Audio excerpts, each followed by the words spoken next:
Assalamualaikum warahmatullahi wabarakatuh. Yang terhormat Bapak Furqon Maska SEMM, selaku dosen pengampu mata kuliah Manajemen Pemasaran. Selama lebih kurang 10 menit ke depan, kami dari kelompok 2 yang beranggotakan Ani Sartika Ramadhani, Laras Angel Priscilia, Tania Widianti, Ike Nuraini, dan Selvi Kumarahati akan mempresentasikan tugas kami yang berjudul Pengambilan Keputusan dalam Manajemen Pemasaran.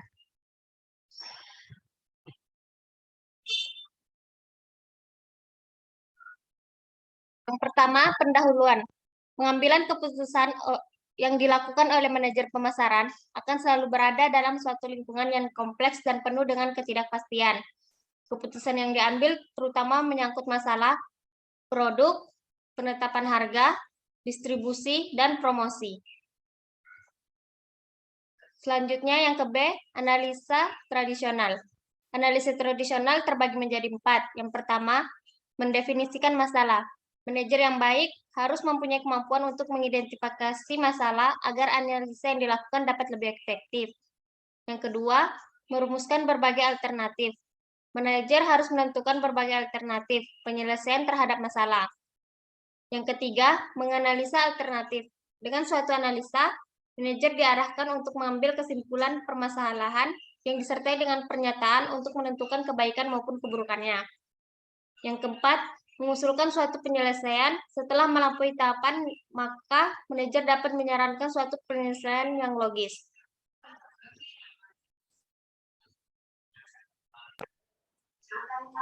C. Menggunakan marketing mix untuk pengambilan keputusan. 1. Pengenalan faktor pasar dalam marketing mix. 2. Hubungan antara keputusan tentang harga, promosi, dan distribusi dengan variabel-variabel tentang produk. 3. Pengaruh usaha perusahaan dan saingan terhadap volume penjualan. 4. Efektivitas marketing mix perusahaan dalam hubungannya dengan volume penjualan. 5. Marketing mix untuk beberapa jenis produk dan jasa. D. Sebuah model untuk mengambil keputusan. Ada beberapa faktor yang harus dipertimbangkan untuk mengambil keputusan secara efektif tentang produk. Faktor-faktor tersebut merupakan bagian atau elemen yang ada dalam sebuah model untuk mengambil keputusan tentang produk. Elemen yang dimaksud adalah 1. Analisa pasar. 2. Memonitor lingkungan.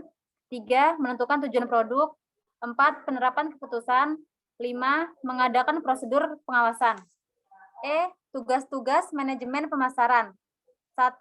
Mempelajari kebutuhan dan keinginan konsumen. 2. Mengembangkan suatu konsep produk. 3. Membuat desain produk. 4. Mengembangkan pembungkusan dan merek. 5. Menetapkan harga. 6. Mengatur distribusi. 7. Memeriksa penjualan. 8. Menciptakan komunikasi pemasaran yang aktif. F. Penyesuaian permintaan. Perusahaan dapat menyusun suatu tingkat permintaan pasar yang diharapkan pada saat tertentu. Dapat terjadi bahwa tingkat permintaan real itu berada di bawah, sama, atau di atas tingkat permintaan yang diharapkan.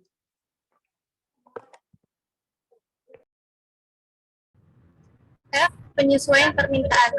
Berikut ini adalah macam-macam permintaan. Yang pertama, permintaan negatif.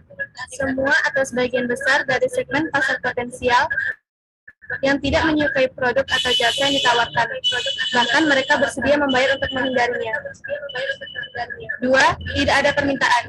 Berarti orang itu tidak berminat sama sekali terhadap penawaran suatu produk atau jasa. 3. Permintaan laten.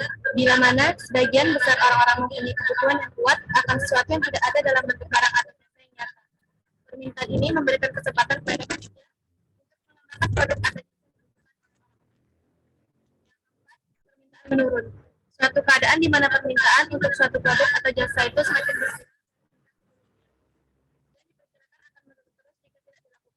Usaha-usaha akan memperbaiki pasar tertentu, penawaran dan usaha-usaha pemasaran. Yang kelima, permintaan tidak teratur.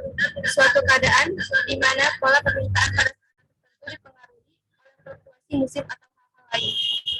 Yang keenam, permintaan penuh. Suatu keadaan di mana tingkat dan saat permintaan yang sekarang sama dengan tingkat dan saat permintaan yang diharapkan. Yang ketujuh, permintaan berkelebihan. Suatu keadaan di mana permintaan lebih besar dari penawarannya.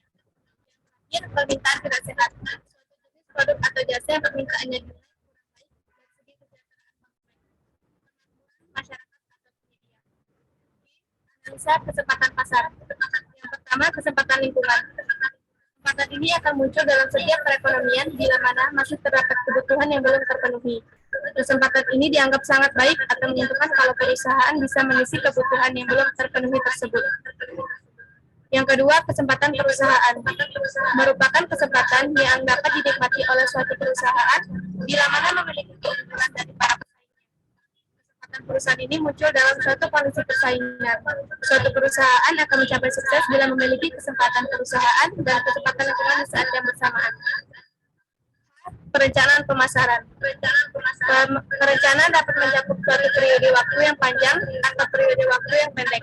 Perencanaan jangka panjang untuk 3, 5, 10, atau bahkan 25 tahun. Biasanya melibatkan peranan dari top manajemen maupun staf perencanaan khusus. Masalah yang dihadapi sangat luas, seperti perluasan pabrik, pasar, atau produk. Adapun 3 macam konsep perencanaan yaitu perencanaan perusahaan secara keseluruhan, perencanaan pemasaran, dan rencana pemasaran tahunan.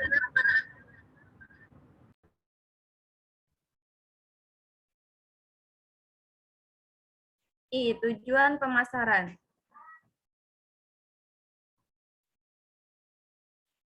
Penetapan tujuan perusahaan merupakan titik awal dari perencanaan pemasaran. Tujuan ini sangat penting dan harus ditetapkan sebelum mengambil sesuatu strategi. Tanpa tujuan yang pasti, perusahaan tidak akan dapat beroperasi dengan baik meskipun memiliki kesempatan yang baik. Tujuan perusahaan dibedakan menjadi 2, yaitu ada tujuan umum dan tujuan khusus.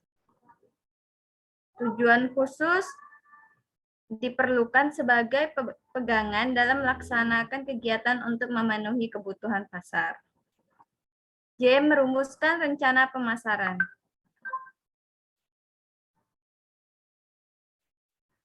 1. Target penjualan. Target penjualan ini ditetapkan berdasarkan analisa berbagai macam kemungkinan strategi pemasaran yang menguntungkan. 2. Anggaran pemasaran. Biasanya anggaran yang menyeluruh ini ditetapkan berdasarkan suatu persentase dari target penjualan. 3. Alokasi marketing. Mix perusahaan harus menetapkan bagaimana mengalokasikan anggaran pemasaran untuk suatu produk ke berbagai alat pemasaran seperti periklanan, promosi, penjualan, dan personal selling. 4. Penetapan harga. Penetapan harga merupakan satu elemen yang menghasilkan laba di dalam rencana pemasaran. Perusahaan harus menetapkan harga dan daftar harga sebelum diberikan potongan. 5. Alokasi anggaran pemasaran pada produk. Kebanyakan perusahaan tidak hanya menghasilkan suatu macam produk saja, tetapi beberapa macam. K. Organisasi pemasaran. Struktur kegiatan pemasaran yang optimal merupakan aktivitas yang terbaik bagi perusahaan. Masing-masing perusahaan memiliki struktur yang berbeda-beda karena mereka berbeda dari segi luas perusahaan maupun kompleksitas pasar yang dikuasainya. Pada perusahaan berskala besar, departemen pemasaran akan membawahi bagian 1. Periklanan, 2. Promosi, 3. Produk, 4. Penjualan, 5. Sistem informasi pemasaran, 6. Produk baru.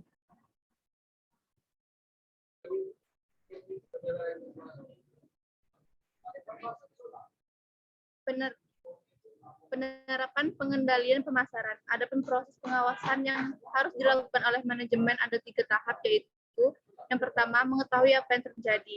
Dari fakta-fakta yang diperoleh manajemen dapat membandingkan antara hasil real dengan rencananya, sehingga dapat ditentukan ada atau tidak adanya penyimpangan. Yang kedua, mengetahui hal itu terjadi. Hal ini menyangkut beberapa alasan tentang dapat dicapaian suatu hasil. Yang ketiga, menentukan tindakan selanjutnya. Tindakan ini dapat berupa merencanakan program, mendatang, dan merencanakan kegiatan-kegiatan untuk memperbaiki kondisi yang kurang baik. M. Strategi pemasaran. Perbedaan pengertian antara istilah strategi, tujuan, dan taktik adalah: pertama, tujuan. Tujuan perusahaan adalah memberikan kepuasan kepada pembeli dan masyarakat yang lain dalam pertukarannya untuk mendapatkan sejumlah laba atau perbandingan antara penghasilan dan biaya yang menguntungkan. 2. Strategi. Strategi adalah suatu rencana yang diutamakan untuk mencapai tujuan perusahaan. 3. Taktik. Taktik adalah tahap-tahap atau langkah-langkah tertentu yang dipakai untuk melaksanakan strategi. Jika manajemen sudah merumuskan tujuan dan strateginya, maka ia berada dalam posisi untuk menentukan taktik. Adapun elemen-elemen strategi pemasaran beserta hubungan antara masing-masing elemen dapat dilihat dari gambar berikut. Pasar. Pasar menggunakan riset pemasaran yaitu faktor-faktor lingkungan, organisasi, dan produk, harga distribusi, promosi, yaitu memilih konsumen yang dituju, mengidentifikasi keinginan mereka, menentukan marketing mix. Sekian presentasi dari kelompok 2. Saya akhiri. Wassalamualaikum warahmatullahi wabarakatuh.